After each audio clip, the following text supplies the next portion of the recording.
Alors on est le 11 août, on va préparer la TIV pour un allumage et puis ça va être l'occasion de montrer comment ça se pratique. Donc là il y a Baptiste qui est en train de ramener les tubes de la boîte à fumer pendant qu'on remplit les réservoirs d'eau.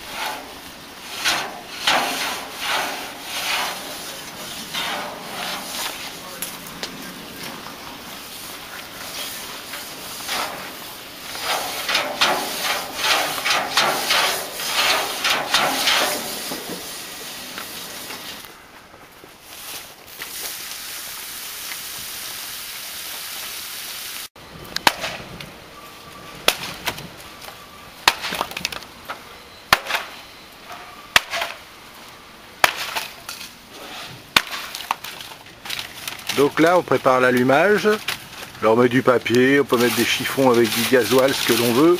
Le principal c'est d'allumer le feu.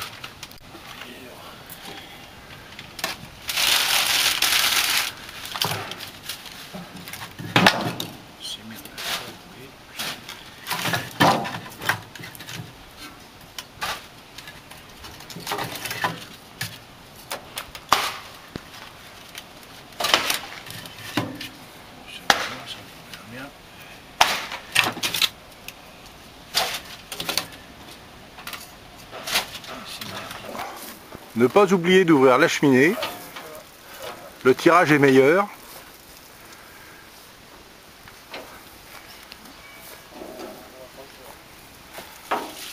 Un petit coup de rinçage pour la propreté.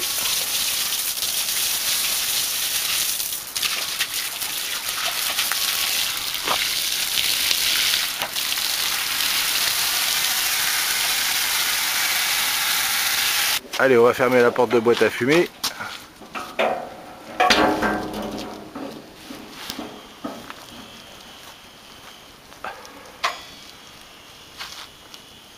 Voilà, on peut allumer là. Là, on va procéder à l'allumage. J'attire un petit peu de gasoil pour faciliter.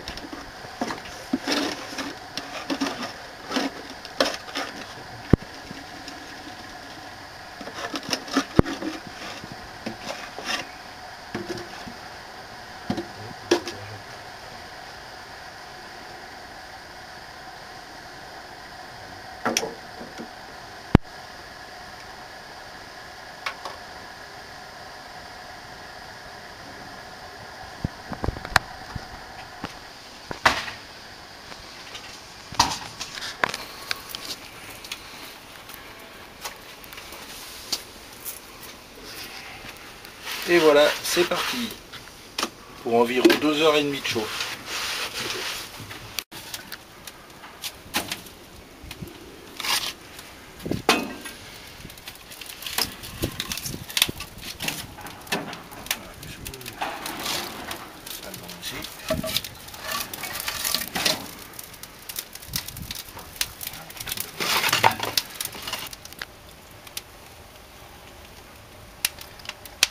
Le bois est en train de bien prendre.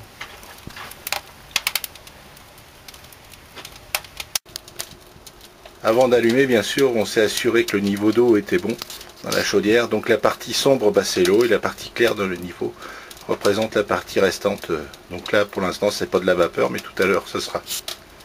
Bon, on profite que ça chauffe pour filer un petit coup d'asticage sur l'ensemble de la loco. Là, pour l'instant, ça sera les bielles. Le corps, il est encore propre, ça sera peut-être pour la prochaine fois.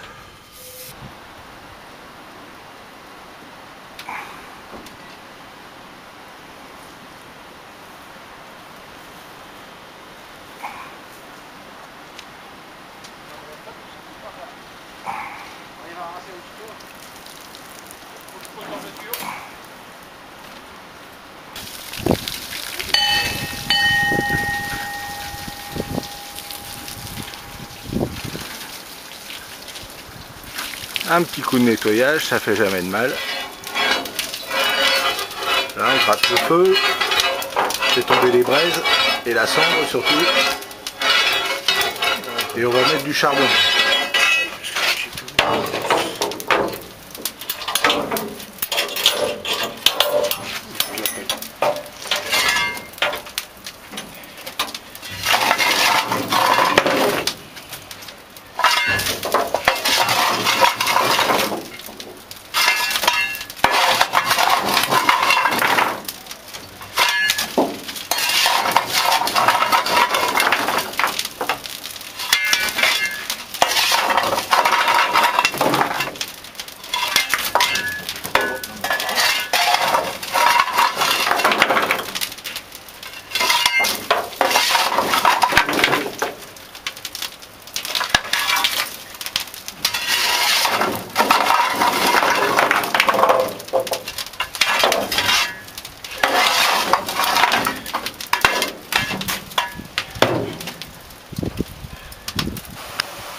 de mettre du charbon, on commence à avoir un peu de pression.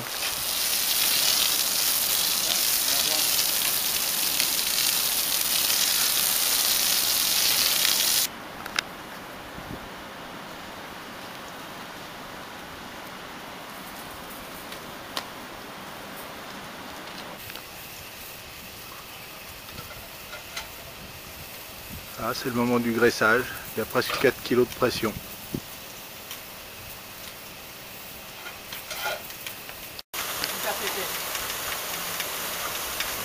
Maintenant que la locomotive est prête et en pression, on va essayer de présenter comment ça fonctionne, grosso modo. Donc ici on a le graisseur à condensation qui permet de graisser et les cylindres ainsi que le régulateur. On en a un deuxième qui fonctionne aussi, là, qui n'est pas en service aujourd'hui. On a les deux prises de vapeur qui permettent de faire fonctionner les deux injecteurs, parce que quand on utilise de la vapeur pour rouler, il faut remettre de l'eau, donc c'est le système qui permet de mettre de l'eau. Ici, on a le volant de la sablière pour sabler sur les roues lorsque ça patine. Le frein à vide, donc c'est un éjecteur de frein à vide qui vient d'Angleterre, qui était monté avant sur une machine de Sud-Afrique, qu'on a racheté là-bas. Donc il permet de faire du vide et de freiner et la locomotive et le train.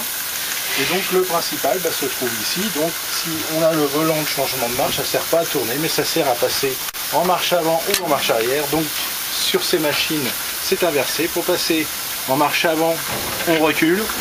Et pour passer en marche arrière, on avance. Donc là, vu où on est, on va reculer. On bloque le cran pour pas que ça se mette à tourner.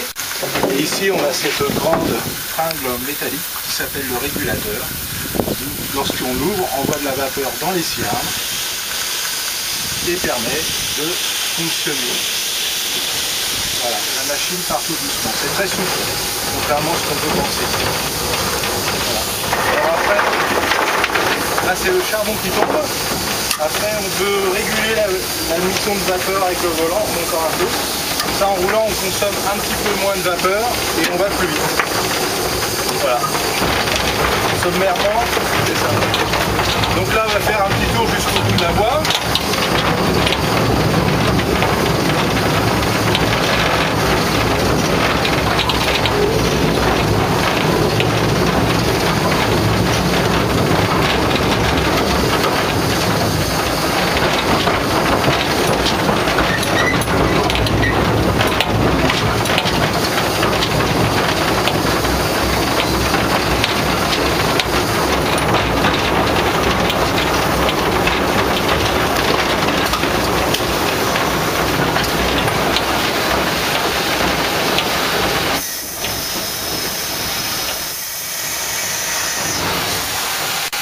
La machine est bloquée.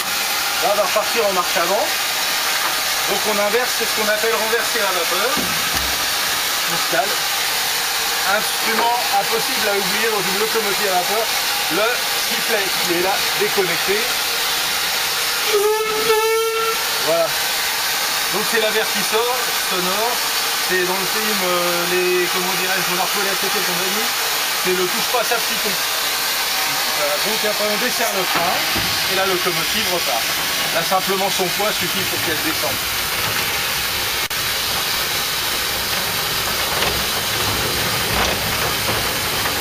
Là il y a 20 tonnes en mouvement. La locomotive fait 16 tonnes quand elle est vide et avec l'eau et le charbon elle fait 20 tonnes.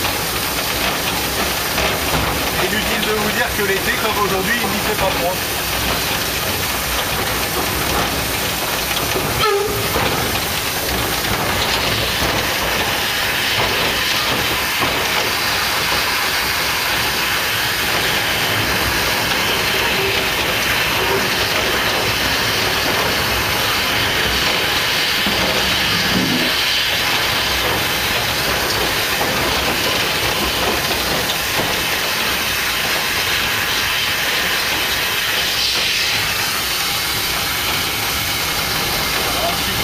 S'arrêter. Et voilà, on remet la trappe au point mort. Et la machine peut rester comme ça. Là il y a de l'eau dans le niveau d'eau, c'est dans la chaudière, c'est pas la peine de remettre. Mais bon, tout à l'heure quand on la rentrera, ça sera important de remettre. Et là-haut vous avez le manomètre principal qui indique la pression de chaudière. Donc là on est presque 11 kg. Et les soupapes, quand elles se lèvent, on est à 12 kg, un peu plus que 12 kg, 12 kg 3, 12 kg 5. On a deux manomètres sur la chaudière. On en a un d'origine, celui-là, et celui qu'on a rajouté en cas de prépa.